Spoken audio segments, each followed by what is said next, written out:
teleserye sa totoong buhay, may nang iwan hindi lang ng isa kundi dala-dalawang bata sa palengke ng Cebu, ang kambal na sina Flora May at Flora Jane. Taong 1997 sa Carbon Public Market sa Cebu City, habang namamalimos ang bulag na si Lola Rosario na nooy 63 anyos. Nay? May lumapit sa kanyang parang mag-asawa na nag-iwan din sa kanya ng 2 sanggol na babae, mga kambal. Nay, sandali lang po ha. May pupuntahan lang po kami ha. Sabi ni Lola, yung magulang ko raw, sabi daw niya, iiwan ko muna tong anak ko, bibili lang kami ng gatas. Sila daw 2 umalis. Nandun daw kami sa maliit na karton, kami pong 2 ng kapatid ko, para daw kaming mga kuting. Pero mula noon, hindi na binalikan ang 2 sanggol, sina Flora Jane at Flora May. Ang bulag na si Lola Rosario, kahit pa walang disenteng matirhan, inalagaan ang kambal doon mismo sa palengke. Hindi niya po talaga kami iniiwan, dala-dala niya po talaga kami kahit saan. Binuhay niya ang mga ito sa panlilimos. Heto na, sina Flora Jane at Flora May ngayon, 22 anyos na. Bagamat kambal, magkaiba raw ang kanilang ugali. Si Flora Jane, tahimik. Hindi ako sanay na magsalita sa maraming tao. Mahihain ako. Si Flora May, palaban. Ako talaga yung ate. Kahit nga nung maliit pa kami, pag may nag-aaway sa kanya, umiiyak siya, nagsusumbong sa akin. Ako yung nagatanggol sa kanya, inaaway ko rin. Kung ano man daw sila ngayon, utang nila sa matandang bulag na nag-ampon sa kanila. Higit pa sa sarili ko pa nga eh. Buti pa si Lola, mahal kami. Magulang namin, hindi. Ba't iniwan niya kami? Pero dahil sa hirap ng buhay sa palengke, taong 2004, ang nooy 7 taong gulang lang na kambal, ipinagkatiwala ni Lola Rosario sa isang madre na nagdala sa kanila sa Asilo de la Milagrosa Orphanage Center. Apo, kaya mo kami iwan. Sumama na kayo doon. Mapapabuti kayo doon.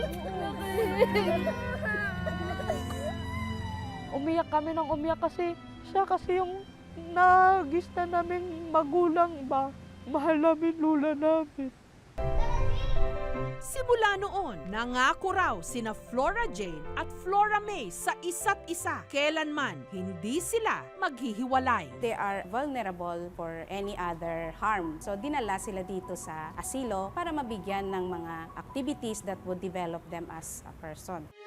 Sa ampunan, bukod sa nakakakain sila sa oras, na kapag high school pa, Mahirap tanggapin yung pumuntahan yung mga magulang lahat sa school nila.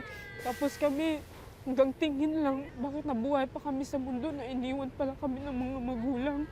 makalipas ang 3 taon, mula nung sila'y napunta sa orphanage, nabalitaan na lang daw nila na pumanaw na si Lola Rosario. Sabi nga raw, nasagasaan daw siya, kaya namatay. Wala nga nag-aalalay doon sa kanya eh. Mahirap tanggapin na wala pala kaming pamilya na ganun na lang, 2 na lang kami. Minsan nagdasal talaga din ako kung saan sila mama rin, sila papa.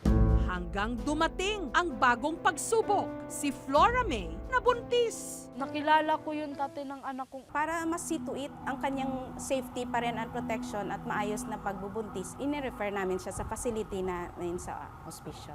Ang kambal nagkahiwalay. 15 years kami nandoon sa ampunan. Halos magkadikit kami, hindi kami naghiwalay. Iniwan na po ako ng lola ko, iniwan po ako ng mga magulang ko, pati din yung kapatid ko, iniwan na din ako. Hindi ko kayang mawala siya sa akin. Kasi siya lang yung kapatid ko, wala na akong ibang malapitan. Tila tuso talaga ang tadhana kay Flora May dahil ang sarili niyang anak ipinaampon din niya. Kaya mo ba yung buhayin? Paano ka makapagtrabaho niyan kung dadala mo anak mo? Alam naman nila, hindi ko pa sinadya siya yun eh. Sa Luneta, nakilala niya ang bago niyang kinakasama ngayon, si Eduardo, kung kanino siya nagkaroon ulit ng anak. Samantala, ang kambal ni Flora May na si Flora Jane na naiwan sa bahay ampunan sa Cebu, kalaunan nakapagtapos ng vocational course. Pagka-graduate noong 2017, lumabas na rin si Flora Jane ng bahay ampunan at sumama sa kanyang kasintahang si Ricky. Flora May, gusto na kitang makita. Kasi miss na kita. Sana magkita tayo ulit. May isang bagay raw na hanggang ngayon hindi mawaglit-waglit sa kanilang isipan. Ang kanilang mga magulang na nagpamigay sa kanila. Gusto ko rin makita kung anong itsura, kung kamukha ko ba sila. Gusto ko rin tanong kung bakit nangyaring ganito. Ba't iniwan niya ka? Sabay natin hanapin yung magulang natin. Kasi hindi ko kaya hanapin mag-isa lang. Sa puntong ito, lumapit na si Flora May sa aming programa. Nito lang Huwebes, binalikan ni Flora Jane ang bahay ampunan na kumupkop sa kanila. At dito nakakuha siya ng dokumento na magiging susi sa kanilang paghahanap, ang kopya ng kanilang birth certificate. At dito nakalagay ang pangalan ng tunay nilang ina, si Helen Labra. Sabi doon sa asilo sa Bayampunan, Helen Labra po at saka Ernesto Nepomuceno. Dati yung apelyido talaga namin, Nepomuceno. Sabi nila, Madam Ruth, di naman daw kasal yung magulang ko, kaya Labra daw ang ginamit. Gamit ang mga detalyeng ito, nagsimula na ang paghahanap ng KMJS team. At sa barangay hall, nakaharap nila si Edna Nepomuceno. Hinahanap kasi namin si Ernesto Nepomuceno. Ano-ano niyo po yun? Dahil sa impormasyong ito, isinama na ng aming team si Flora Jane sa paghahanap. Ang hindi niya alam, meron siyang makakasama. Dahil mula sa Maynila, pinalipad na rin namin sa Cebu ang kanyang kakambal na si Flora May. Makalipas ang 4 na taon, ang kambal na pinaghiwalay ng tadhana muling nagtagpo.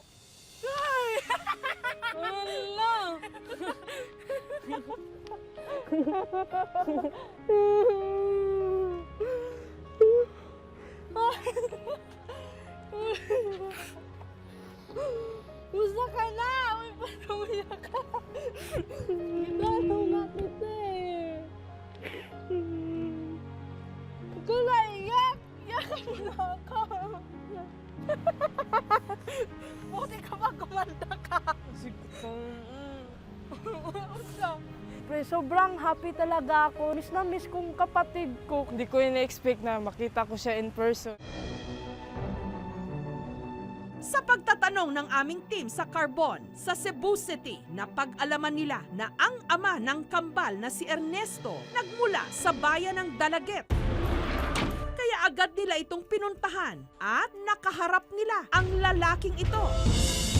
Siya na nga kaya ang ama ng kambal. Ay, kakilala ba kayong Ernesto Nepomuceno po?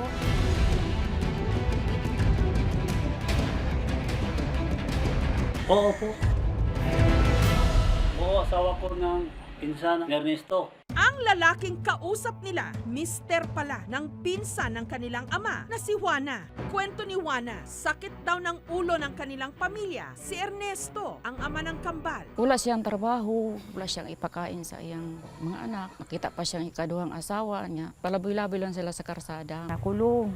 Nabalitaan na lang nila na meron itong kinakasama sa Carbon Market sa Cebu City na nagngangalang Helen. Hindi ko nakilala ang nanay ng mga kambal. Hindi nakin makita. Sina Helen at Ernesto, nabalitaan din nilang nagkaanak nga raw ng kambal pero nagkalabuan at naghiwalay ang dalawa. Ang kambal na sanggol inihabili ni Ernesto sa isang matandang bulag sa palengke.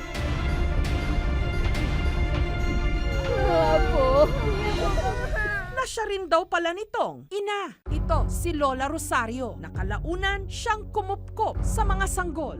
Sa makatuwid ang umaruga at nagpalaki kina Flora May at Flora Jane na si Lola Rosario. Kadugurin nila.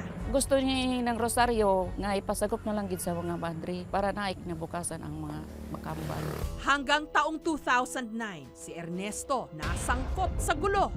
Gusto ko lang kasing malaman kung buhay pa ba yung mga magulang namin. Nabalitaan ko lang, paglabas niya sa kulungan, nasaksak siya. Doon namatay si Papa ni Ernesto. Ang tanong, nasan naman na ang ina ng kambal na si Helen? Hindi ko kilala ang iyong ina. Hindi ko makilala. May kakilala po ba kayong Helen Labra? Sige, salamat po. Ngayong magkasama na muli si Flora May at Flora Jane, magsasanib puwersa na raw sila para matuntun naman ang kanilang ina. Kung sino po ang nakakilala po kay Helen Labra, hinahanap po namin siya kasi siya po yung tunay naming ina na hinahanap naming matagal na. Mga kapuso, kung nagustuhan niyo po ang videong ito, subscribe na sa GMA Public Affairs YouTube channel and don't forget to hit the bell button for our latest updates.